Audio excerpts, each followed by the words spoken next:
Kesempatan kali ini kita akan kaji hadis yang diriwayatkan oleh salah seorang sahabat Nabi yang bernama Abdullah ibnu Amr ibn al-As radhiyallahu anhu. Abdullah ibn Amr ibn al-As radhiyallahu ta'ala anhu, beliau berkata, qala li Rasulullah sallallahu alaihi wasallam, berkata kepadaku Rasulullah sallallahu alaihi wasallam, ya Abdullah, la takun mithla fulanin kana yaqumul laila fataraka qiyamal lail. Wahai Abdullah, janganlah kamu menjadi seperti fulan, enggak disebutkan namanya sama Nabi Muhammad, yang dahulu dia bangun malam, tahajud, beribadah di waktu malam, fataraka qiyamal lail, kemudian ia meninggalkan bangun malam. Muttafaqun alaih.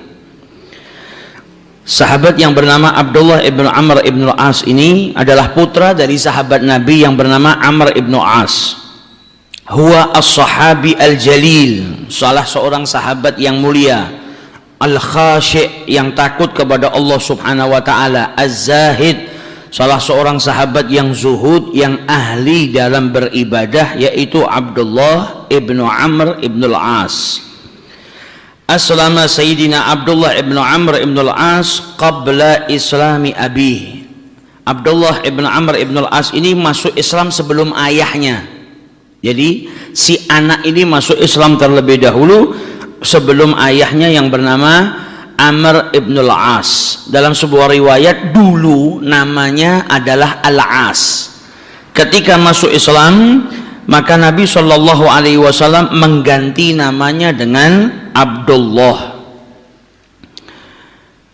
Beliau salah seorang sahabat yang mulia dan mendapatkan kesaksian dari Rasulullah Shallallahu Alaihi Wasallam sebagaimana diriwayatkan oleh Talha bin Ubaidillah radhiyallahu anhu, sami'tu Rasulullah sallallahu alaihi wasallam yaqul, aku mendengar Nabi besar Muhammad sallallahu alaihi wasallam bersabda, ni'ma ahlul bait Abdullah, sebaik-baik ahlul bait atau keluarga adalah Abdullah, wa Abu Abdullah, dan ayahnya Abdullah, wa Ummu Abdullah, dan ibunya Abdullah.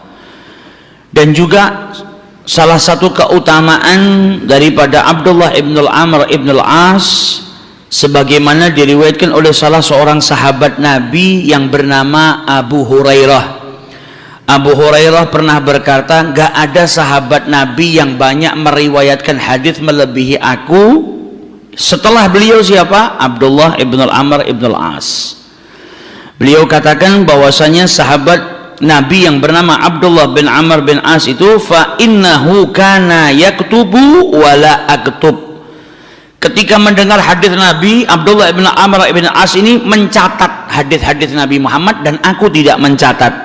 Dalam riwayat Imam Ahmad disebutkan Abu Hurairah berkata, makana ahadun a'lama bihadisi Rasulillahi minni illa makana min Abdullah ibn Amr, fa innahu kana yaktubu biyadihi wa ya'ihi biqalbihi wa kuntu a'ihi biqalbi wa la aktubu biyadi. Wasta'adzana Rasulullah sallallahu alaihi wasallam fil kitab anhu fa'adzina lahu. Kata Abu Hurairah, enggak ada yang banyak mengetahui hadis Nabi sallallahu alaihi wasallam melebihi daripada aku kecuali Abdullah ibnu Amr ibn al-As.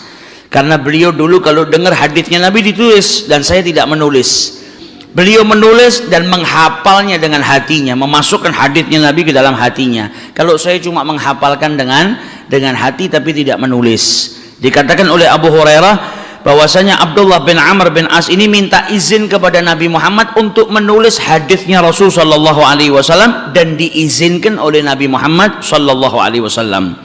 Wa kana Rasulullah fi bidayatil Islam qad naha as-sahaba an kitabatil hadis. Pada masa permulaan Islam, Nabi Muhammad melarang para sahabatnya menulis hadis. Kenapa? Karena Nabi takut nanti hadis dan Quran ini tercampur aduk. Jadi hadis tidak diperbolehkan oleh Nabi Muhammad SAW dicatat. Kalau Quran diperintahkan, diperbolehkan para sahabatnya mencatat Al-Quran.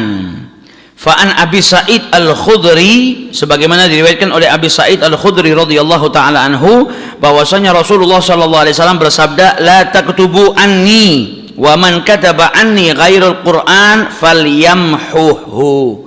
Jangan kalian tulis dariku, barang siapa yang menulis dariku selain Quran maka hendaknya ia menghapusnya.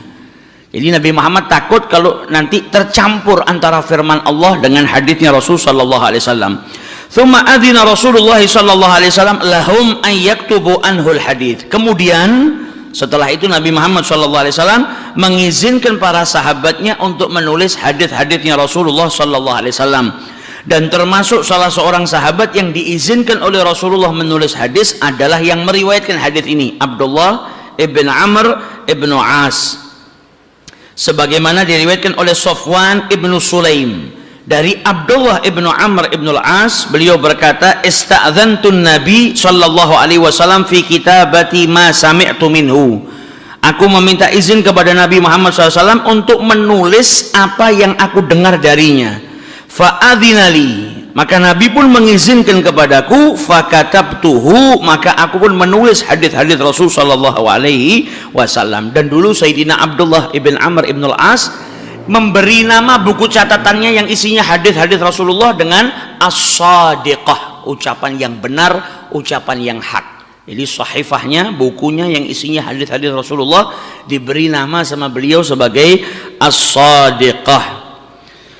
Waqad qala radhiyallahu ta'ala anhu, dan beliau pernah berkata, aku mendengar dari Rasul sallallahu alaihi wasallam dan menghafal dari Rasul sallallahu alaihi wasallam sebanyak 1000 sekian hadis dari Rasulullah sallallahu alaihi wasallam. Dikeluarkan oleh Abu Ya'la.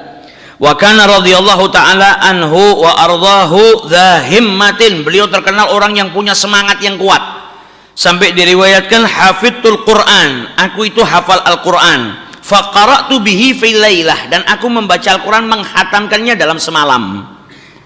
Maka Nabi sallallahu alaihi wasallam kemudian memerintahkan kepada Abdullah ibn Amr ibn As, iqra'hu fi syahrin, bacalah selama 1 bulan baru hatam. Kata Abdullah bin Amr bin As, ya Rasulullah, saya ini masih muda, biarkan saya atau izinkan saya menikmati kekuatan saya dan masa muda saya dengan, tidak apa-apa, mau berjam-jam saya kuat, masih kuat, saya ini masih muda. Maka dikatakan oleh Rasul sallallahu alaihi wasallam, iqra'hu fi 'ashr, bacalah dan khatamkan dalam waktu 10 hari. Abdullah bin Amr bin As masih mengatakan, apa ya Rasulullah, biarkan saya merasakan, menikmati rasa muda saya dan juga kekuatan saya, izinkan saya ya Rasulullah. Maka Nabi bilang, apa, kalau begitu khatamkan dalam 7 hari. Maka dia minta lagi, ya Rasulullah, izinkan saya menikmati masa muda saya dan masa kuat saya ini. Terus tetap minta sama Rasul sallallahu alaihi wasallam. Jadi semangatnya yang luar biasa dalam beribadah, mendekatkan diri kepada Allah Subhanahu wa taala. Nah, dalam hadis ini beliau meriwayatkan bahwasanya Rasulullah berkata kepada Abdullah. Ini ucapan Nabi menunjukkan perhatiannya Nabi Muhammad kepada Abdullah. Karena beliau berkata, ini hadis ucapannya langsung ditujukan kepada Abdullah. Ya Abdullah, wahai Abdullah, la takun mithla fulan. Jangan sampai kau jadi seperti fulan yang dulu sering bangun malam kemudian meninggalkannya, yang dulu tahajud bangun malam mendekatkan diri kepada Allah kemudian meninggalkannya. Nah, hadis ini menunjukkan perhatiannya Nabi Muhammad sallallahu alaihi wasallam kepada Abdullah ibnu Amr ibnu As. Abdullah ibn Amr ibn As ini meninggal, ada beberapa riwayat. Ada yang mengatakan beliau meninggal di Syam, di negara Syam. Ada yang mengatakan di Mekah, ada yang mengatakan di Taif, ada yang mengatakan di Mesir, dan dimakamkan di rumah beliau, di tempat beliau tinggal.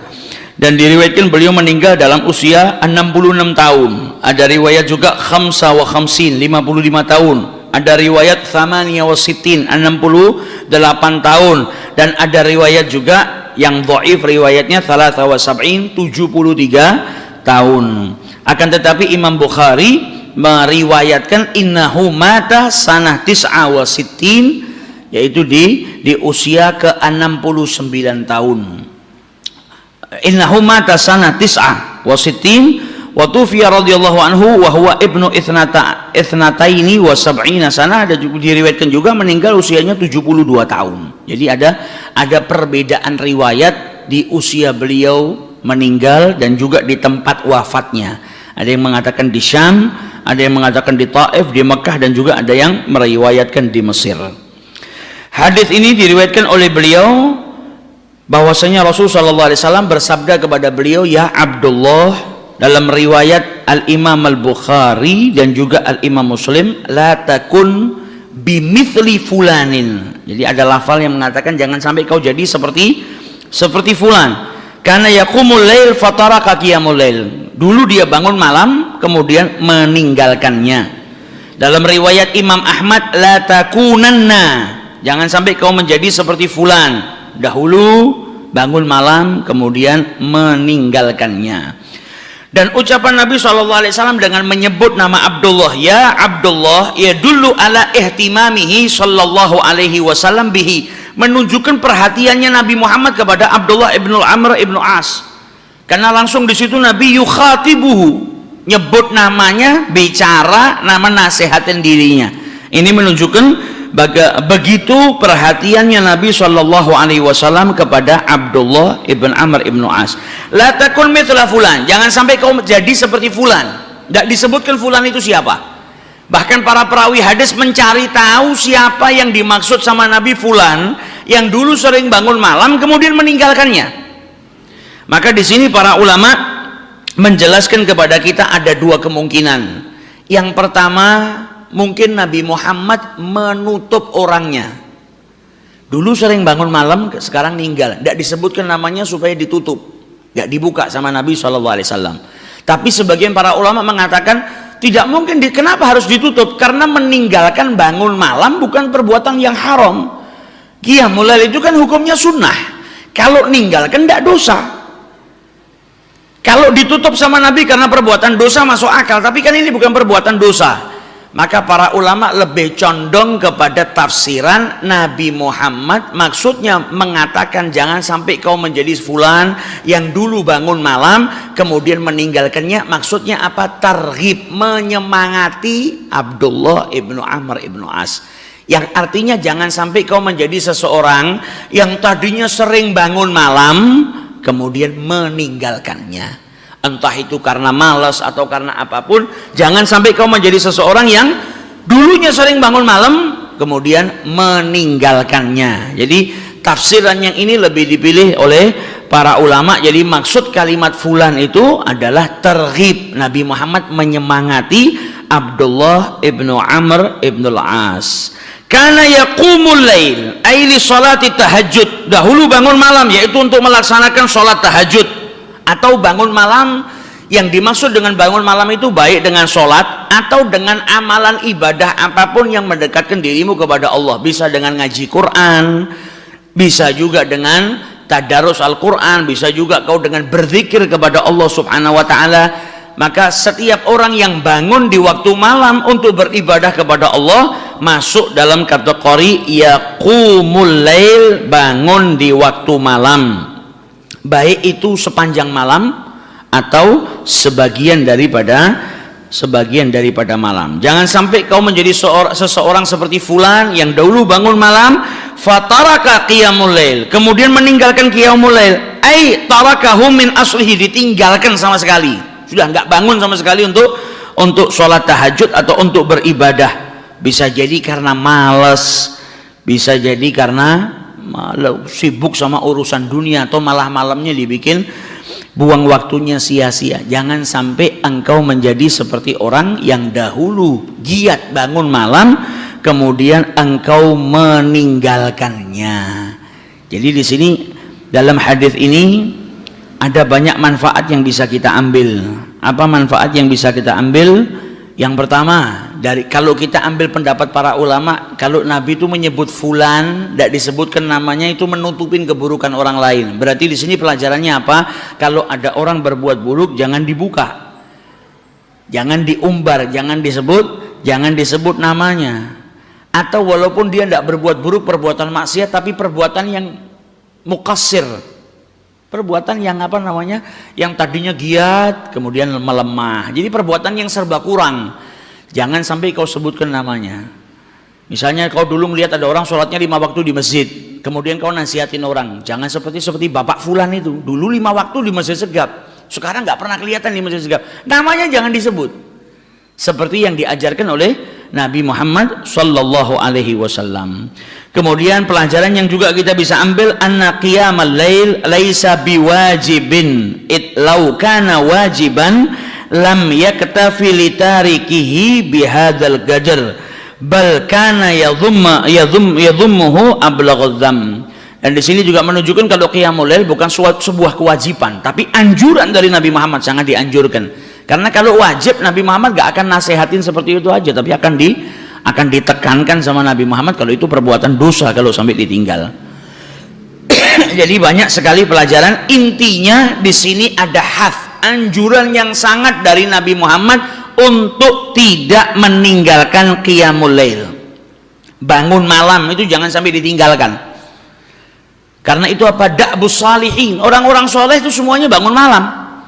Orang-orang soleh itu semuanya bertahajud, menghidupkan malamnya untuk berdua-duaan dengan Allah subhanahu wa ta'ala. Maka dari itu dijelaskan oleh Rasul sallallahu alaihi wasallam dalam hadisnya yang diriwayatkan oleh Abi Hurairah, afdhalus siyam ba'da Ramadan, puasa yang paling utama setelah puasa Ramadan adalah puasa di bulannya Allah Al-Muharram. Itu afdhalus siyam. Jadi setelah Ramadan Muharram. Adapun afdhalus shalah, salat yang paling utama setelah salat wajib 5 waktu adalah salatul